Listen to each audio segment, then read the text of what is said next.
আচ্ছা, আজকে দেখছেন যে সবজি কিনতে এসছেন, যে পুলিশ এসেছে, কি করছে পুলিশ এসে? পুলিশে বাজার যাচাই করছে, কে কম দাম, কে কী দাম বেচছে, বাজার ছাড়া বেশি বেচছে কিনা সেগুলি জিজ্ঞাসা করে বেড়াচ্ছে। যেটা আনুমানিক বাজার সেই হিসাবে মানুষ বেচাকেনা করছে কিনা সেটা জিজ্ঞাসা করছে। আদা, রসুন, যে তারপর বিভিন্ন রকম সবজির যে অন্যান্য জায়গায় যে রেট আছে, মহাজনদের কাছে যে রেট আছে সেই রেট অনুযায়ী বেচছে কিনা সেগুলো তদন্ত করছে। এই যে পুলিশ তো এর আগেও এসেছিল এবং বারবার যে পুলিশ এসে অভিযান চালাচ্ছে, কতটা খুশি আপনারা? আমরা অত্যন্ত খুশি এতে, সবার খুশি হওয়ার দরকার, কারণ সবাই যাক, কালোবাজারি না হোক।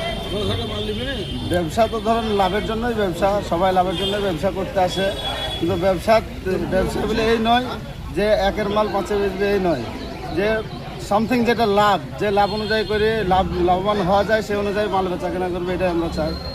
আপনার নাম? আমার নাম মোহাম্মদ কামরুজ্জামান, বাড়ি? বাড়ি সরুলিয়া।